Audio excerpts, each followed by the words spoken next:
So I assume that means you had a good day and a good week? Yeah, it was great week. Really love the energy right now, and we know it's going to be a great challenge. How did Aaron look, and what did he do today? He was limited today. He looked good throwing the football. So, I'm confident that he'll be in a good place on Sunday. No issue with him going, though. He will go. Yeah, he will go. You talked the other day about when he's not at practice, you can't necessarily get in that specific set of plays for an opponent. Were you able to do that with him this week, just him being back in the building at least? Yeah, no, it was a normal, I would say, a normal week in regards to our whole process, minus the fact that he missed out on a lot of reps. Hey Matt, how do you feel like Mason has just handled what could be very frustrating for him with the operation? Just how has he gone about it, kind of on a personal level that you've seen? My interactions with him have been phenomenal. Just, talking through it and trying to grind through it and understand that, it has been battling through a little bit of adversity. But he's such a pro, and I think he's got the right mindset. I think he's confident every time he goes out there that he's going to get the job done, and I think certainly we feel the same way. What has it been like for you as a coach, like his 2 years with you as his head coach? I think he missed 2 total kicks. What has it been like for you not to have that same level of certainty necessarily when you're in a field goal situation? I'll be honest with you. I still feel the same way that we did, going into the season, I would say. It hasn't crossed my mind one time that we've sent him out there like, oh gosh, I hope he makes it. I guess the expectation is that he's going to come through, but it's not only him, it's the other 10 guys out there. So everybody's got to be on the same page and in terms of their execution, but certainly we don't have any lack of confidence there in that unit. So even if it's fourth and 2, that doesn't really factor in your head, the struggles of that unit. You're just going to do what you would normally do. I think a lot of times in 4th and 2 we go for it anyway. So, I think every situation is different. In terms of the flow of the game, what is the score? How long is the field goal? I think that always factors into the decision making. Matt, who's in contention to return kicks if Malik can't go on Sunday?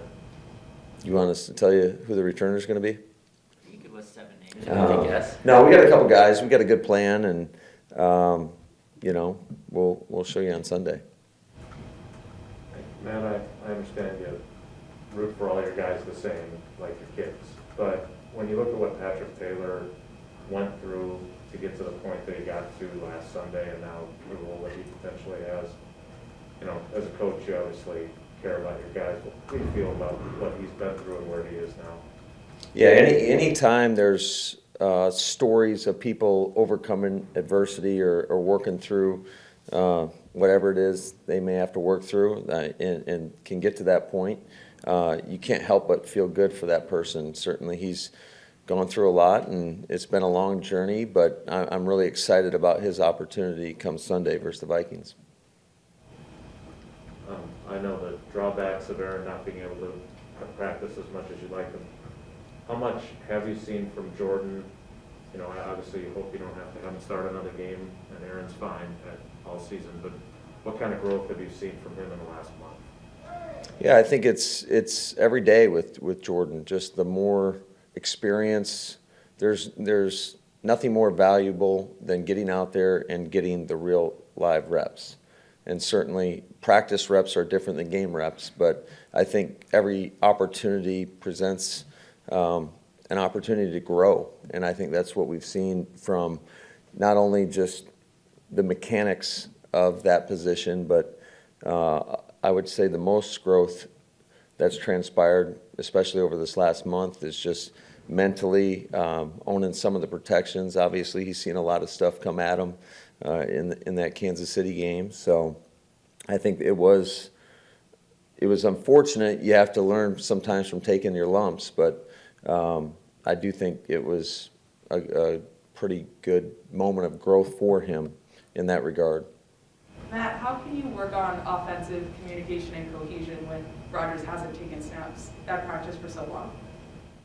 Yeah, that's always a challenge, especially in an environment what we know what we're going into. It's tough enough to communicate, but I think the dialogue in meetings, in our walkthrough settings, has been on point, and that's what we expect on Sunday.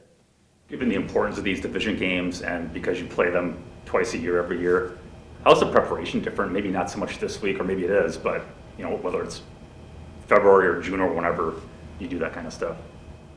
How is it different? Yeah, I mean, do you put more into it, or even like in your off-season studies, just because you play them twice, or is it just another game and that's that? No, I mean, certainly we make a big emphasis on the division games, and I would say that a lot of it is reflection on what you've done in the past versus a certain team, specifically a divisional opponent.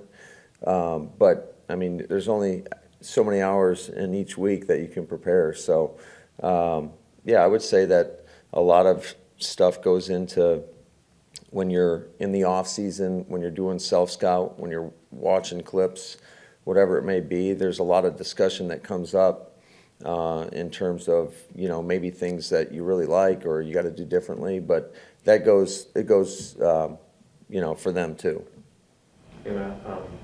Just in case, you talked a lot about Nathaniel, just in case Luke leaves us for Akron or something happens there, can you talk about the growth you've seen from him as a coach in the couple of years now he's been back here?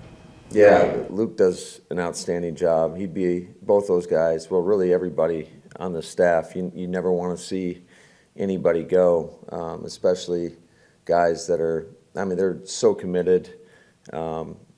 They work really hard, put in the time. The players know they care about them. So you never want to see people leave, but also you're excited about guys if they get opportunities to, better their career, better their families' lives. But is that going around right now? Is it breaking news? I don't know what he's doing. He shed only a little bit of light on it, but yeah. From a reporter's perspective, at some point if he gets that Yeah. job, it would be great to have a quote from you. I got you. No, I think, no matter what job he does, I think he's going to do an outstanding job no matter wherever he's at. Let's go to Zoom. Sarah, go ahead. Coach, last year your offense was absolutely lights out in the red zone, historically great. You fast forward to this season, you guys have really struggled in that regard. Aaron is sitting at 23rd in red zone passer rating. What do you have to do to help your quarterback in that area, and how hard is it to help him when he's not on the practice field? Yeah, that's something that we're constantly evaluating. Like, how have we gotten to how did we get to where we were a year ago?